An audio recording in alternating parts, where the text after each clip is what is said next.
Over 3,000 years ago, in the heart of Anatolia, there stood a city unlike any other, a city whose very name once sent ripples of awe and fear across the ancient world. This was a place where kings bowed, where armies marched at the command of a single ruler, and where the fate of empires was decided within its mighty stone walls. Hattusa, the capital of the Hittite Empire, was a marvel of its age, a sprawling metropolis fortified by massive gates, intricate defenses, and a network of roads that connected it to distant lands. Its influence stretched far beyond its borders, shaping the destinies of kingdoms from the Mediterranean to the edge of Mesopotamia. Within these walls, history was made. Here, the Hittites forged the world's first known peace treaty with Egypt, a document inscribed on clay tablets, marking the end of a brutal war and the beginning of a fragile alliance. This treaty, signed by the great pharaoh Ramses II and the Hittite king Hattusa III, set a precedent for diplomacy that echoes through the ages. It was a moment when two superpowers, once bitter enemies, chose words over weapons, and the world took notice. But then, as if swallowed by the earth itself, Hattusa disappeared. One day, the city was alive with the sounds of markets, rituals, and royal decrees. The next, it was silent.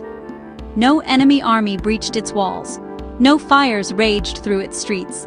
There are no records of a catastrophic siege or a dramatic fall. Instead, the city simply faded away, leaving behind only empty streets and crumbling stones. The silence that followed was profound. The once bustling gates stood open to the wind, the mighty walls weathered by centuries of rain and sun. No conqueror claimed victory here. No chronicler recorded the final days. All that remains is an eerie stillness, a mystery that has haunted archaeologists and historians for generations. This is Hattusa, the vanished city. Its sudden collapse remains one of history's greatest enigmas, a puzzle that continues to terrify and fascinate those who seek to understand how such a mighty civilization could simply disappear, leaving only ruins and questions in its wake. Hattusa wasn't just a city lost to time, nor was it simply a collection of crumbling stones and forgotten walls. It was something far more significant, a place that once stood at the very heart of an empire, pulsing with life, ambition, and power. Hattusa was the command center of the Hittite Empire, one of the most formidable and influential civilizations of the Bronze Age. From this stronghold, the Hittite kings orchestrated the rise of an empire that would shape the destiny of the ancient world. They didn't just build walls, they built a network of power that stretched across continents. The Hittites controlled the vital trade routes that connected east and west, north and south, making Hattusa a crossroads of cultures, goods, and ideas. But their true secret weapon was their mastery of iron technology, centuries ahead of their rivals.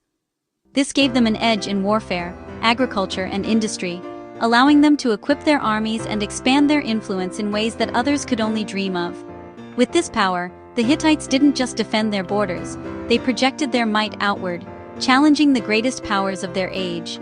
They stood toe-to-toe with Egypt, the land of pharaohs and pyramids, in a contest for supremacy that would echo through history. The Battle of Kadesh, where Hittite and Egyptian armies clashed in one of the largest chariot battles ever fought, was not just a military engagement, it was a statement. The Hittites were equals to Egypt, and they demanded to be recognized as such. When Pharaoh Ramses II, one of Egypt's most legendary rulers, faced the Hittites, he didn't emerge victorious. Instead, he was forced to negotiate. The result was the Treaty of Kadesh, the world's first known peace treaty, a document that still survives today. It was a testament to the Hittites' strength, diplomacy, and the respect they commanded even from their greatest rivals. In a world where might often made right, the Hittites proved that true power could also be measured in words, not just weapons. The ruins of Hattusa may be silent now, but their story speaks volumes. The fact that Egypt, at the height of its power, chose negotiation over conquest, tells you everything you need to know about the true power of Hattusa, a power that shaped history, but is rarely spoken of today. Hattusa was designed like a fortress, before fortresses were even a concept.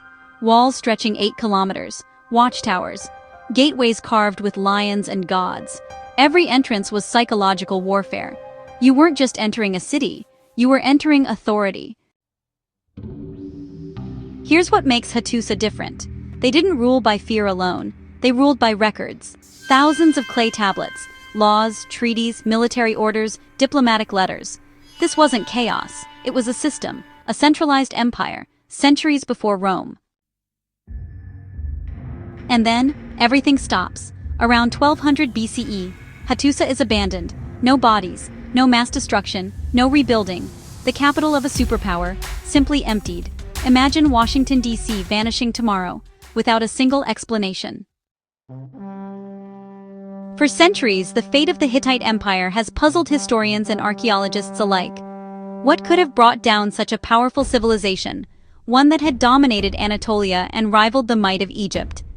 Some point to waves of violent invasions, as foreign armies swept across the land, leaving destruction in their wake.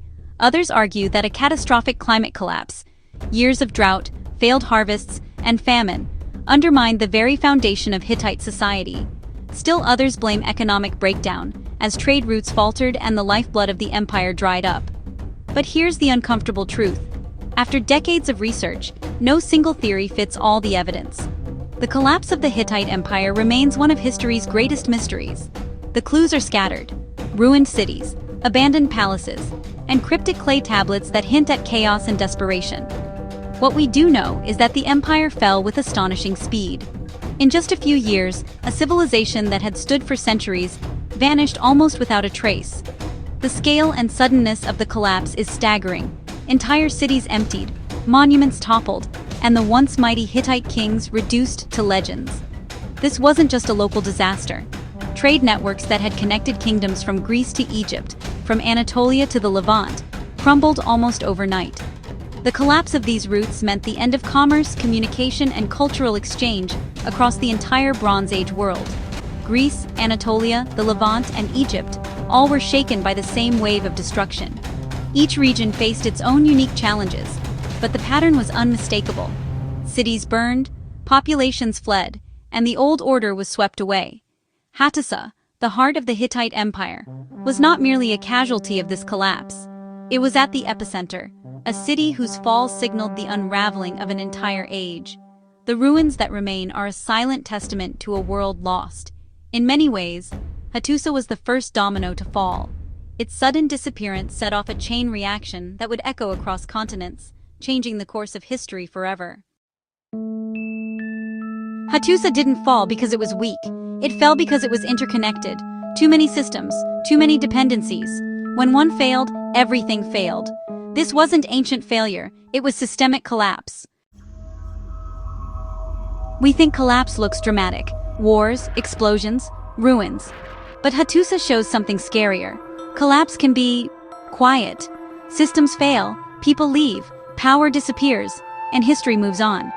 That's why Hattusa isn't just ancient history, it's a warning. Empires don't always fall loudly. Sometimes, they simply stop being remembered. But what became of Hattusa's greatest treasures? The golden idols, intricate seals, and cuneiform tablets that once filled its palaces. Today, only fragments remain. Even the city's most sacred artifacts have slipped into legend, vanishing from the archaeological record as if swallowed by the earth itself. Some say they were looted in the chaos of collapse, spirited away by survivors or invaders. Others believe the Hittites hid their most precious relics, hoping to preserve their legacy for a future that never arrived.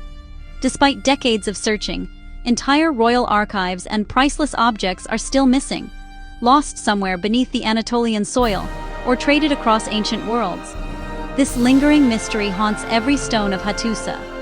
Each artifact found is a whisper from the past, each one lost, a question echoing through time. The fate of these treasures may never be known, but their absence is a silent testament to the city's final secret, one the world may never fully uncover. But what if Hattusa's end was not just a matter of invaders at the gates, but a storm brewing within its own walls? Historians have long debated the true cause of the city's fall, and among the ruins, whispers of political intrigue linger like shadows. In the final days, as the empire trembled, the corridors of power became battlegrounds of ambition and betrayal. Rival factions vied for control: generals, priests, and royal heirs, each with their own vision for the future. Some chronicles hint at secret alliances forged in candlelit chambers, and plots hatched beneath the very throne. Could it be that Hattusa's greatest threat came not from foreign armies, but from those sworn to protect it? Was the city undone by a silent coup, a betrayal that shattered the delicate balance of power? Or did a desperate king make a fateful decision that sealed his people's fate? The truth remains elusive, hidden behind layers of myth and time. But as we gaze upon the broken stones and scattered relics, we can almost hear the echoes of conspiracies, of whispered promises and fatal choices. In the end, Hattusa's collapse may have been as much a story of human ambition as it was of war, a mystery still waiting to be unraveled in the silent halls of history. Subscribe to Eternal Echoes for the ancient truths history prefers to forget.